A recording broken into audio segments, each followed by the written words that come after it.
Confusion is the watchword. Confusion is the watchword for the Democrats. Now, there's a lot to take away from this segment because you're going to be hearing from both sides about Kamala Harris.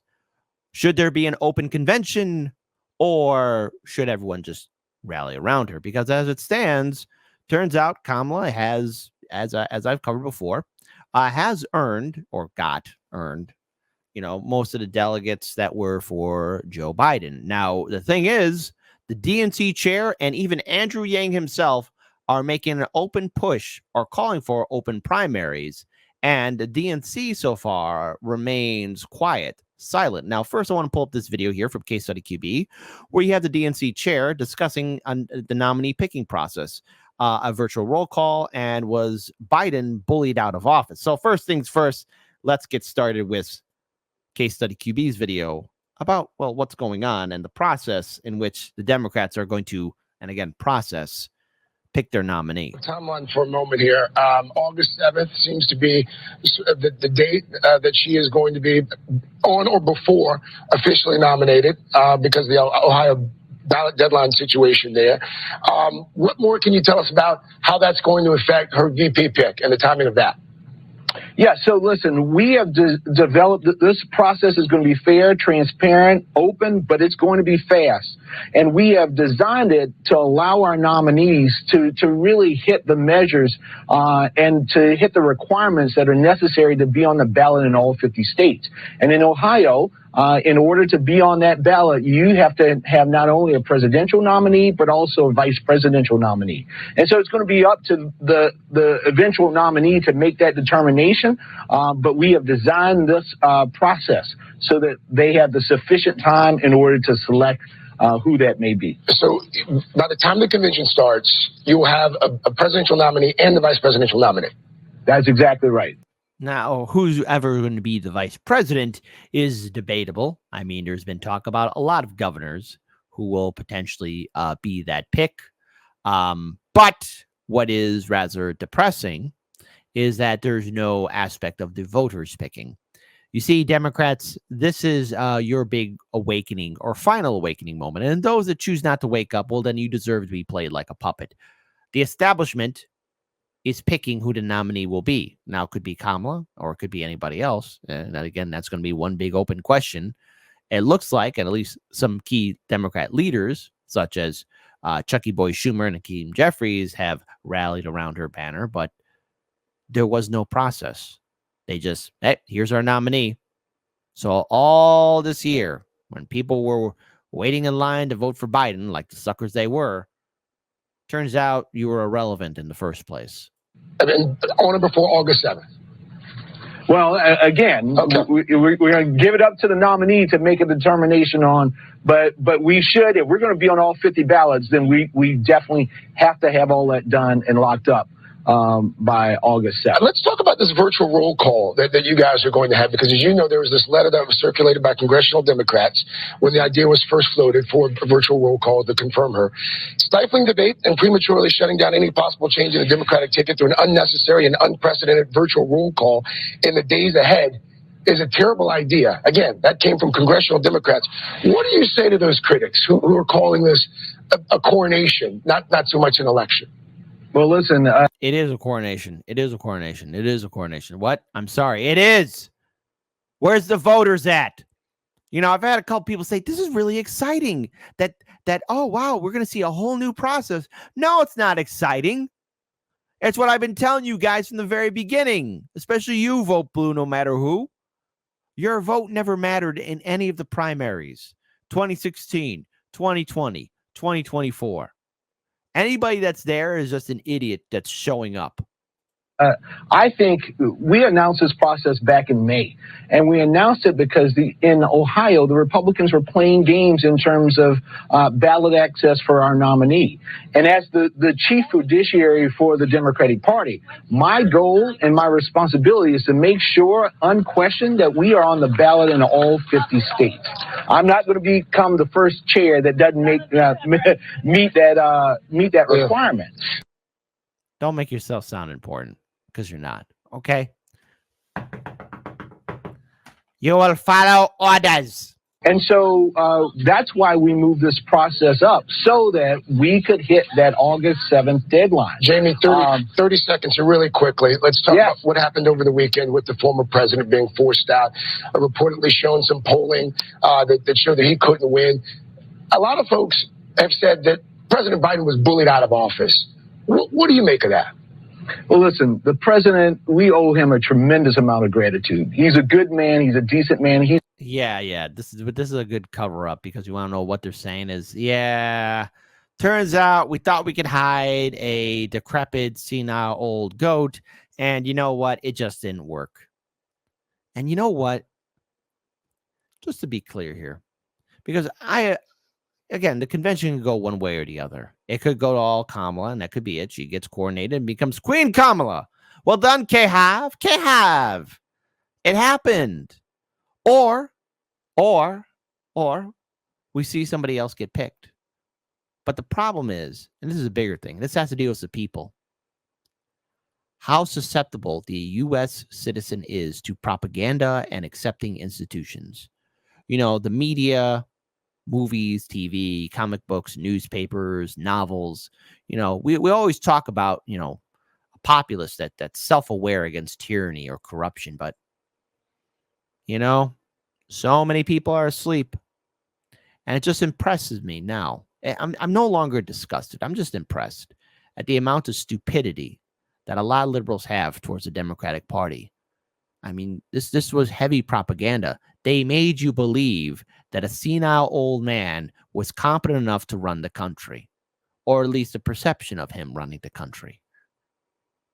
You know, a study needs to be done about the American people and just how we can believe things at face value. It's really quite impressive. It'd be funny if it weren't so sad. It would be funny. But I also want to bring this up because you have people calling for an open primary, which I, for one, say, hey, first time for anything, right? I want to bring up this video here from Andrew Yang. As Democrats start to get behind Vice President Kamala Harris, it is prompting many voters to ask, how exactly did we get here? Recent polling shows more than half of Americans were not excited about either President Joe Biden or former President Donald Trump, which inspired the term double haters. Well, enter the context. Double haters for life. Oh, I'm a double hater, baby. Honey child. Double hater. And I encourage my audience to be double haters. Hate. Of open primaries and ranked choice voting. Former Democratic presidential candidate Andrew Yang, he's on a crusade to change the way Americans vote, which he says is to ensure the candidates we elect are the ones we actually want. Oh my gosh, Biden just dropped out from running from re-election. If President Biden had not ended his campaign, Americans would have had 81-year-old Biden and 78-year-old Donald Trump as the country's presidential candidates, the same two we saw 4 years ago. The potential for Kamala Harris at the top of the Democratic ticket sparking a lot of reaction on social media. Are we going to be okay as a country? You think so? Okay, well, that's all I need. That's all I need, Mamala. Former Democratic presidential candidate Andrew Yang presented what he calls a solution to this problem in a recent TED Talk. Some of you may remember me as the math guy from 4 years ago. Yang says it starts with open primaries, meaning you can vote for any candidate, regardless of how you're registered. In most states right now, you have to be a registered Democrat to vote in the Democratic primary. Same for Republicans. Registered independents can't vote in either primary. The average American, if you say to them, hey, would you like to be able to vote for whomever you want of any party in every election? They say, sure. The next step in Yang's proposal is ranked choice voting.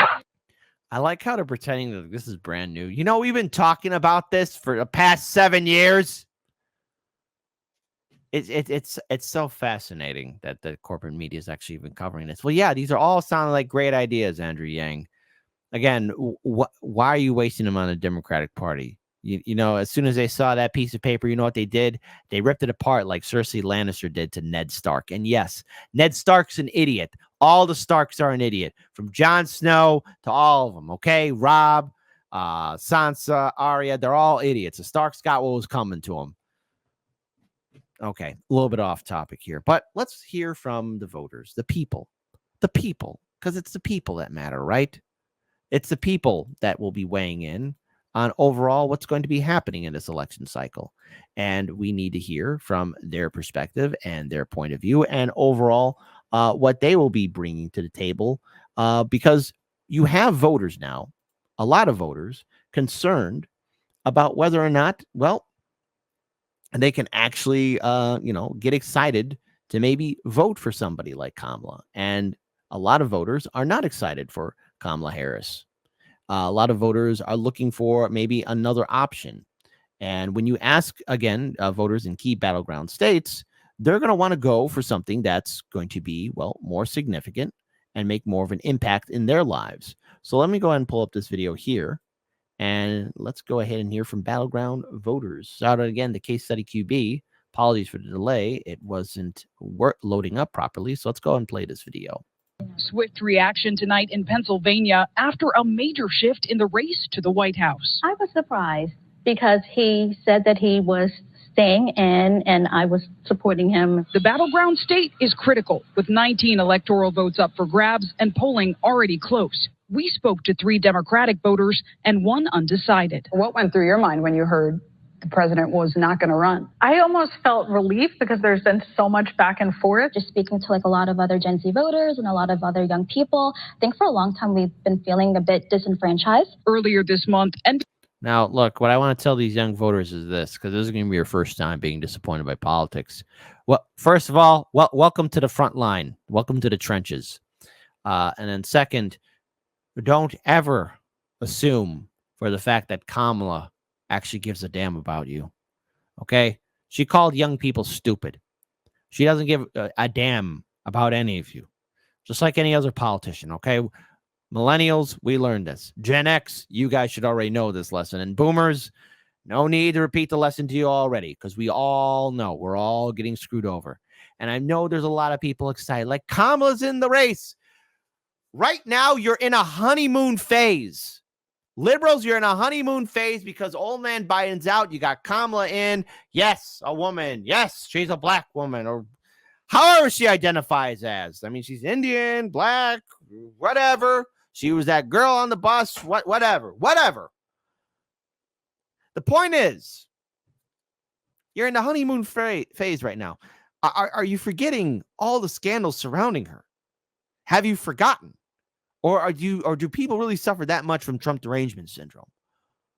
Because as soon as the internet decides to wake up and start doing research on Kamala, they're going to realize that she has implemented a lot of horrific, god-awful policies. And we'll be talking about that later on in the show, but more from these voters. NBC News polling showing 83% of Democrats under the age of 34 wanted a different nominee, like first-time voter Nick Urkel, who is undecided, now weighing new options. Even in her 4 years as vice president, didn't hear much from her except the occasional immigration thing. Voters today raising concerns about key issues like abortion, the economy, and civil rights. As a black woman, mother, wife, I worry about my children. You said you're a mother. Your daughter's right next to you. Do you worry about those things? Definitely. If you had to vote today, who would you vote for? Kamala Harris. Kamala Harris, without a doubt. Kamala Harris. Nick says he wants to learn more about Harris, but has reservations. Subscribe to Hard Lens Media, my friend. Join us. Google Gobble. You'll be one of us. Be a double hater. You'll be more free than you'll ever imagine. It's going to be really hard to pull off a campaign in this short a time. In the next month, she still has to convince everyone in the party to unite behind her. Yep. Thank you. At least somebody. Thank you. God Emperor of mankind. A person with a functioning brain. Hey, subscribe to Hard Lens Media, my friend. Okay? But yeah, he's right. And so there should be an open primary. There should be more of a process in selecting a nominee. But folks, according to this invisible watch that you can't see, but I could see the time on my screen right here, and I'm pretty sure all of you could see it on your laptop, your computer, however which way you're watching Hard Lens Media. August, September, October. Now, a lot can happen in 3 months, and a lot cannot happen in 3 months. Democrats, you're playing this very close. It'll be interesting to see if you could pull it off. I mean, election integrity in this country, ha, ha, ha. But this whole process is one big shite show, and it's confusion. Confusion is the watchword, like I said earlier. And folks, you can expect Heartland's Media to cover the DNC convention. Stay tuned.